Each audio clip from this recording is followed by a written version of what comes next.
Bienvenida o bienvenido a esta exploración detallada. Hoy nos metemos de lleno en una obra que, bueno, redefine la palabra colosal, la presa de las Tres Gargantas en China. Tenemos sobre la mesa una visión general muy completa que nos va a permitir entender este gigante de la ingeniería. Vamos a hablar de su tamaño, que es casi inconcebible, de por qué se construyó, de su capacidad para generar electricidad, a lo bestia, vamos, pero también, claro, de las cicatrices que ha dejado en el paisaje y en la sociedad. La idea es obtener una imagen clara de esta estructura que domina el río Yangtze. Entramos en materia. Venga, vamos a desgranar esto. Eso es. Analizaremos esa tensión constante en proyectos así, ¿no? La búsqueda de energía, seguridad frente a inundaciones, mejores rutas comerciales. Y por otro lado, los costes ambientales, el desplazamiento de gente, la pérdida cultural. Es un espejo, la verdad fascinante de las ambiciones y los dilemas del desarrollo a gran escala. Pues empecemos por ponerle números a este monstruo, porque las cifras son mareantes. Hablamos de una presa de gravedad. ¿Eso qué significa exactamente? Pues, básicamente, que se sostiene por su propio peso. Que es descomunal, claro. Es una muralla de hormigón y acero de 2.335 metros de largo, más de 2 kilómetros, y 181 metros de alto, desde la roca base. Para visualizarlo, piensa que solo el acero utilizado, daría para levantar 63 torres Eiffel. 63 torres Eiffel. Madre mía, eso ya te da una idea de la escala, sí. ¿Y su construcción? ¿Fue rápida? ¡Qué va, qué va! Fue un proyecto larguísimo. Arrancó oficialmente en 1994, aunque la idea venía de mucho antes, claro. El cuerpo principal estuvo listo en 2006, pero la central eléctrica no funcionó a pleno rendimiento hasta 2012, y el toque final, un increíble elevador de barcos, se completó en 2015. Una obra de décadas, vamos. ¿Y en cuanto a la inversión? ¿Se sabe cuánto costó? ¿Y si se ha recuperado? Porque imagino que barato no fue. No, no, nada barato. La estimación inicial era de unos 180.000 millones de yuanes, que al cambio de entonces eran unos 22.500 millones de dólares. Una cifra astronómica. Hay un dato interesante en las fuentes. Se calculó que la presa se pagaría a sí misma, digamos, cuando generase 1.000 teravatios hora de electricidad. ¿Teravatios hora? 1000 teravatios. Una barbaridad. ¿Y se llegó a eso? Pues parece que sí, que su umbral se cruzó a finales de 2013. Así que en términos puramente energéticos, la inversión se recuperó relativamente pronto. Recuperado en menos de 20 años desde el inicio. Impresionante. Pero, ¿cuáles serán los grandes motores detrás de esta obra faraónica? Has mencionado energía, inundaciones. Exacto. Eran tres objetivos principales. Primero, domar el Yangtze. Este río es fuente de vida, sí, pero también de destrucción por sus inundaciones cíclicas, ¿eh? Terribles a veces. La presa pretendía proteger a millones de personas y ciudades enormes río abajo, como Wuhan o Nanjing. La meta era pasar de inundaciones graves cada 10 años a, idealmente, cada 100 años, gracias a su capacidad para almacenar 22 kilómetros cúbicos de agua. Imagínate. Se recuerda mucho la inundación de 1954, con decenas de miles de muertos, como el tipo de catástrofe que se quería evitar. Entendido, la seguridad ante todo, claro. Y luego, la energía, que ya hemos visto que era clave para la rentabilidad. Absolutamente. Es la central hidroeléctrica más potente del mundo. Tiene 22.500 megavatios instalados. Para que nos hagamos una idea, eso es bastante más que la famosa presa de Itaipú, en la frontera entre Brasil y Paraguay. Sí, la conozco. Es una auténtica bestia energética, entonces. ¿Totalmente? ¿Y cómo se genera tanta potencia? Pues con 32 turbinas principales enormes, cada una capaz de generar 700 megavatios. Y luego hay otras dos más pequeñas, de 50 megavatios, para el consumo interno de la presa, digamos. Son turbinas tipo Francis, un diseño súper eficiente que, usa la presión del agua para girar a velocidades enormes. Y son gigantescas, ¿eh? Cada una mide unos 10 metros de diámetro. 10 metros de diámetro. Sí, sí. Imagina una rueda de agua como un edificio de 3 plantas, pero de altísima tecnología. Girando. Es difícil de visualizar. ¿Y cuánta electricidad produce realmente al año? A ver, la media ronda los 95 teravatios, aunque depende mucho de las lluvias, claro, del monzón. Pero en 2020, que fue un año de monzones muy fuertes, batió el récord mundial de producción anual para una sola central hidroeléctrica, casi 112 teravatios. 112 teravatios. Eso es una barbaridad. Para comparar, es, no sé, más de 20 veces lo que genera la presa Hoover en Estados Unidos. Mucho más, sí. Y supongo que toda esa energía limpia se distribuye por China. Aquí es donde se pone realmente interesante cómo una sola estructura puede impactar la red eléctrica de un país tan grande. Exacto. Alimenta a 9 provincias y 2 ciudades enormes, a través de una red complejísima de líneas de alta tensión, usando tanto corriente continua como alterna para minimizar pérdidas en largas distancias. Es un nodo crucial en el sistema energético chino. Vale. Y quedaba un tercer objetivo: facilitar que los barcos naveguen por el río. Sí, mejorar la navegación era fundamental. La zona de las tres gargantas era, bueno, peligrosa y difícil para los barcos. La presa, al crear un embalse largo y profundo y al facilitar el paso, buscaba multiplicar por 10 el tráfico de mercancías, pasar de 10 a 100 millones de toneladas anuales y, de paso, abaratar los costes de transporte entre un 30 y un 37%. O sea, convertir el río en una autopista fluvial más eficiente y segura. Esa era la idea, sí. Vale, tenemos energía, control de inundaciones y una autopista fluvial. Pero claro, has construido un muro de 181 metros en medio del río. ¿Cómo hacen los barcos para pasar de un lado a otro? Me suena que hay como dos sistemas. Correcto. El sistema principal son unas esclusas dobles, como dos escaleras de agua paralelas, una para subir y otra para bajar. Cada escalera tiene 5 peldaños, o cámaras, digamos. Un barco entra en la primera cámara, se cierra la puerta, se llena de agua hasta el nivel de la siguiente, pasa a la segunda, y así 5 veces. Entiendo. ¿Y cuánto tarda esa escalera? Pues el proceso completo dura unas 4 horas. Pueden pasar barcos bastante grandes, de hasta 10.000 toneladas, y están funcionando a pleno rendimiento. En 2022 superaron los 159 millones de toneladas de carga, mucho más de lo previsto inicialmente. 4 horas.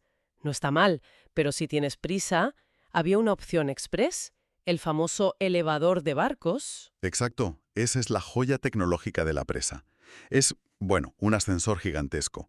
Mete al barco en una especie de bañera enorme, una cámara llena de agua, y lo sube o baja los 113 metros de desnivel de una vez. 113 metros de golpe. Sí, es para barcos más pequeños, eso sí, de hasta 3.000 toneladas. Pero el tránsito completo se hace en unos 30-40 minutos. El movimiento vertical en sí es rapidísimo, entre 8 y 21 minutos, según algunas fuentes. Increíble. Fue un reto de ingeniería brutal, sobre todo porque el nivel del agua varía mucho a ambos lados de la presa, ¿sabes? Hay que compensar eso. Un ascensor para barcos de 3.000 toneladas suena a ciencia ficción, la verdad. Bien, parece que los objetivos técnicos y económicos se han cumplido o incluso superado en algunos casos, pero una transformación tan radical del entorno no puede ser inocua. Hablemos de la otra cara de la moneda, el impacto ambiental. Seguro que aquí la cosa se complica. Flujo natural de sedimentos del río. El Yangtze arrastra muchísimo limo, muchísima tierra. La presa frena el agua, y gran parte de ese sedimento se queda atrapado en el fondo del embalse. No sigue río abajo como antes. Entiendo. ¿Y eso qué consecuencias tiene? Pues varias, y serias. Río abajo, las orillas quedan más expuestas a la erosión. El agua llega limpia, sin sedimentos, y tiene más fuerza erosiva. Además, el delta del río, donde está Shanghái, recibe menos sedimentos. Y eso, a largo plazo, podría aumentar su hundimiento. Ah, claro. Y dentro del embalse, esa acumulación de lodo en el fondo afecta a la vida acuática. Cambia todo el lecho del río. Tiene sentido. Y relacionado con la erosión, he leído sobre problemas de deslizamientos de tierra, ¿es cierto? Sí, es otro efecto secundario importante. Al subir y bajar el nivel del agua del embalse, las laderas de las montañas se vuelven inestables. Ha habido bastantes deslizamientos, algunos importantes, que han vertido miles de metros cúbicos de tierra al agua. En los primeros meses de 2010, por ejemplo, se contaron casi 100 deslizamientos significativos. Es un riesgo constante en la zona. Agua más lenta, sedimentos atrapados, laderas inestables y la calidad del propio agua empeoró. Es un punto complejo, la verdad. Por un lado, el agua más estancada puede concentrar contaminantes que antes se diluían y viajaban más rápido hacia el mar. Se habla de más de 1.000 millones de toneladas de aguas residuales vertidas al río cada año. Es muchísimo. ¿1.000 millones de toneladas? Sí, pero por otro lado, la propia construcción de la presa impulsó mejoras en el tratamiento de aguas residuales río arriba, sobre todo en la gigantesca ciudad de Chongqing. Así que hay un doble efecto, digamos, aunque la contaminación en el embalse sigue siendo una preocupación seria. Y llegamos a lo que suele ser más doloroso en estos casos, el impacto sobre la vida salvaje. Las fuentes pintan un panorama bastante sombrío aquí. Desgraciadamente, sí. Es uno de los puntos más críticos. La región era un punto caliente de biodiversidad muy rica. La presa es una barrera física, impide migraciones de peces, altera la temperatura del agua, cambia el régimen de caudales, afecta sus ciclos vitales por completo. Además, muchos peces mueren al pasar por las turbinas. ¡Qué horror! El Yangtze alberga cientos de especies de peces, muchas de ellas únicas, endémicas, y ya estaban amenazadas. ¿Hay casos concretos de especies afectadas? ¿Que se sepan? Sí, y son dramáticos. La presa se considera el golpe de gracia para el delfín de río chino, el baiji. Ya se da por funcionalmente extinto. El baillí. Sí, había oído hablar de él. Y en 2022 se declaró oficialmente extinto el pez espátula chino, un gigante prehistórico. Su último avistamiento fue justo cuando la presa empezaba a llenarse. Es terrible. ¡Qué pena! Otras especies icónicas, como el esturión del Yangtze, están gravemente amenazadas y afecta incluso a aves como la grulla siberiana, que pierde zonas cruciales donde pasaba el invierno. Es el coste invisible, ¿no?, de estos megaproyectos. Incluso he leído algo sobre un impacto minúsculo a nivel planetario, puede ser. Algo de la rotación de la Tierra. Sí, es más una curiosidad científica que un efecto práctico, pero es verdad. La NASA calculó que la enorme masa de agua, hablamos de billones de toneladas, redistribuyó ligeramente el peso sobre el planeta. Y eso, en teoría, alargó la duración del día en 0,06 microsegundos. Y hizo la Tierra una pizca más redonda en el ecuador. Imperceptible. Totalmente. También hay estudios que sugieren que esos cambios de peso podrían influir mínimamente en la actividad sísmica local, pero son efectos muy, muy pequeños. Fascinante, aunque anecdótico, como dices. Pero si el coste ambiental fue alto, el coste humano directo, el de la gente que vivía allí, tuvo que ser enorme también. Hablamos de millones de personas desplazadas, ¿no? Sí, las cifras bailan un poco según la fuente, pero el consenso está entre 1,13 y 1,4 millones de personas reubicadas forzosamente. Es uno de los mayores desplazamientos de población de la historia asociados a un proyecto de infraestructura. ¿Cuánta gente es eso? ¿Pueblos enteros? Pues sí, 13 ciudades enteras, 140 pueblos, más de 1.350.000 aldeas, quedaron total o parcialmente bajo las aguas del embalse. Un éxodo masivo. ¿Cómo se justificó eso? ¿Y qué pasó con esa gente? A ver, la justificación oficial fue que era un sacrificio necesario para proteger a muchas más personas de las inundaciones río abajo. El bien mayor, digamos. Sin embargo, la realidad para muchos de los desplazados fue muy dura. Perdieron sus tierras, sus trabajos tradicionales, agricultura, pesca, y sobre todo la gente mayor tuvo enormes dificultades para adaptarse a nuevos entornos y empleos.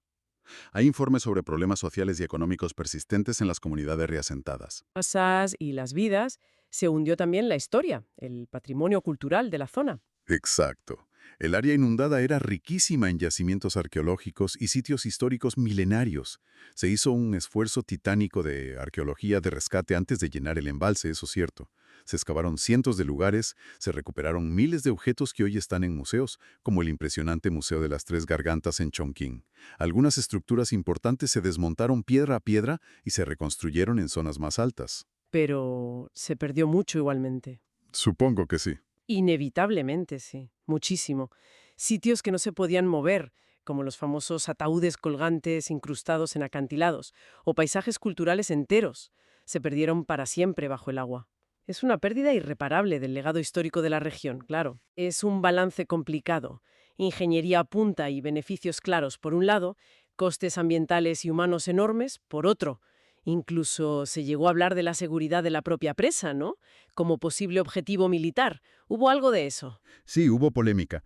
A raíz de un informe del Pentágono en 2004 que la señalaba como un punto vulnerable en un hipotético conflicto por Taiwán. ¡Vaya!